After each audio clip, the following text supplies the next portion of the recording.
বিড়াল আর ইঁদুরের বন্ধুত্ব। একদিন গ্রামের এক পুরনো বাড়ির রান্নাঘরে একটা ছোট ইঁদুর থাকত। তার নাম ছিল টুনটুন। সারাদিন সে লুকিয়ে লুকিয়ে খাবার খুঁজত, কিন্তু তার সবচেয়ে বড় ভয় ছিল বাড়ির বর্ষর বিড়াল ঝুমু। ঝুমু ছিল বুদ্ধিমান ও চঞ্চল, আর ইঁদুর ধরার ব্যাপারে সে ছিল খুবই পারদর্শী। একদিন ঝুমু আর টুনটুনের দেখা হয়ে গেল। টুনটুন পালানোর চেষ্টা করতেই ঝুমু বলল, ভয় পেও না, আমি তোমাকে খেতে আসিনি, আমি একটু একা লাগছে, তুমি কি আমার বন্ধু হবে? টুনটুন প্রথমে বিশ্বাস করতে পারছিল না, কিন্তু ঝুমু সত্যিই বন্ধুত্ব করতে চায় দেখে সে সাহস করে এগিয়ে এল। ধীরে ধীরে তারা একে অপরের সাথে গল্প করতে শুরু করল।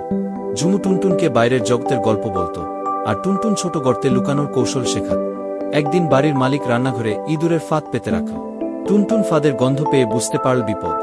সে ছুটে গিয়ে ঝুমুকে জানাল, আর ঝুমু বুদ্ধি খাটিয়ে সেই ফাঁদটি উল্টে দিল। এতে টুনটুন বেঁচে গেল।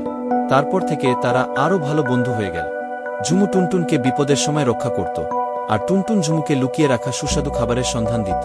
এভাবেই অসম্ভব এক বন্ধুত্ব গড়ে উঠল, যেখানে শিকারী ও শিকারের মধ্যে ছিল ভালোবাসা আর সহযোগিতা।